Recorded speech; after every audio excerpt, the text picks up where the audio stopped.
Well, I mean, overall, the idea is a very simple one. And, the Mamba mentality simply means trying to be the best version of yourself. That's what the mentality means. It means every day you're trying to become better. And it's a constant quest. It's an infinite quest. So starting at the age of 2, when I first started playing the game, and on and on and on, I always ask questions. I always try to get better every single day, learn more. You were asking questions at 2? Oh, dude, I was asking questions all the time. You'd be surprised. Like some people, like my kids at 2 could do a lot of things. Mm-hmm. Right? At 2, I could dribble a basketball. I could shoot a basketball on the Nerf hoop at the house. And I would go to practice with my father. I would observe my father. I'd sit and watch games with him. And Was he your first coach? Yeah, man, I guess you could say that. A lot of things I learned by being around the game. Mm-hmm. And so by the age of 6, I was already strategizing versus other 6-year-olds. At the age of 6, I figured out 6-year-olds couldn't dribble with their left hand. And so I said, okay. A lot of 12-year-olds can't dribble with their left Well, yeah, hand. well, imagine 6. So like when I was playing these 6-year-old kids, I would make them dribble with their left because I knew they couldn't. And so they dribble off their foot, I'd pick it up, lay it up. Do it again, dribble off foot, pick it up, lay it up. So at 6 years old, I had 63 points. Small minds discuss other people. Gossip. Good minds discuss events. Great minds discuss ideas. I was Eleanor Roosevelt. I was also Pauletta's father, my father-in-law. He was a great man. He taught me so much about what being a man really is. We were put here for a reason. God created man, and God intends for us to love all mankind.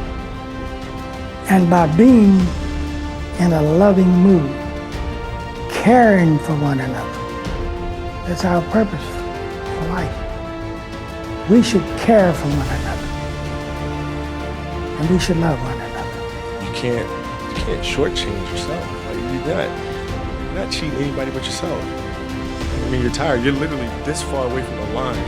Why would you not go that extra to touch the line? Right? So if I let him get away with that, right, all of a sudden he starts maybe to cheat something over here, right? Not give his best over here, not give his best over here. And as years go on, he's going to be he's not going to reach his full potential because he's been taking these little shortcuts that just add up. And you can't let that happen. Our job as teachers, as mentors, as inspirers, it's our responsibility to hold them accountable to those things. In this Twitter tweet, mean world that we've created for our children, the least we can do is consider what we've done and think about the young people, the future, and individually, collectively do the best we can to try and turn this thing around. I blame no one. I look in the mirror. On the other side of it, what an opportunity we have, because tomorrow's the first day of the rest of our lives. So what an opportunity we have to practice what he preached. Train for 2 hours, 12 to 2.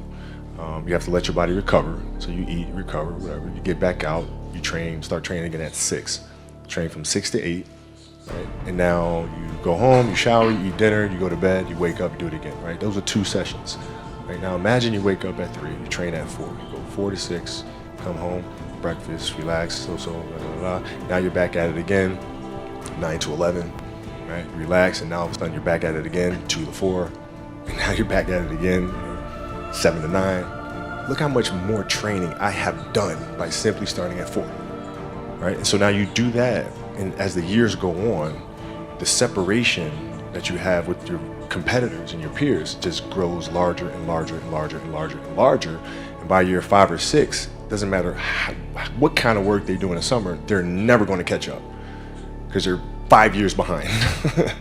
Right? So it makes sense to get up and start your day early because you can get more work in. You should walk through earth with force inside of you. If I walk, as I walked into this hotel reception, everybody moved. Not because they know who I am, but because as I move, even if it's behind their head, people feel something and they go, it's an energy that comes from brutal competence.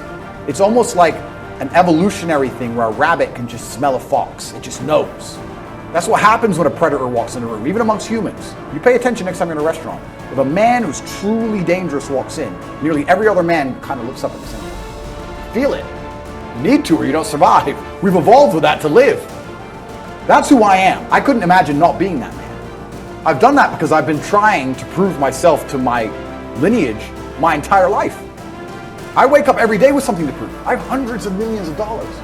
I wake up and think, fuck, more. I'm in fantastic shape, 4 times world champion. Fighting the Matrix out here by myself, more. I will have to be braver. I must try harder. All I do is prove myself. So when I hear people go, I don't have nothing to prove, then you're a fucking loser. Peasants have never felt like they needed to prove anything. But kings felt like they needed to go and conquer land. Isn't that it's coincidental that the king, who already had it all, felt like he needed to go to some far-flung land and conquer it and take it and prove he's the king. But the peasants, oh, I don't have to prove nothing to nobody. You're a fucking loser then. You're a dummy.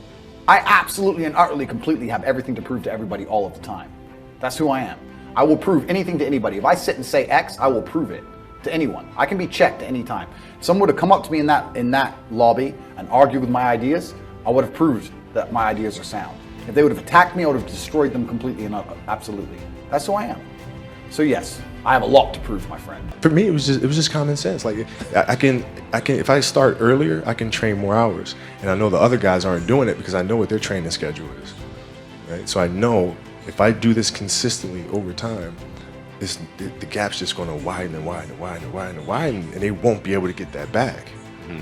So to me, it was just common sense and like thinking, how can I get an advantage? Oh, start earlier. Yeah, let's do that. My first class in high school was 7:45. I used to get to the gym around 5 a.m.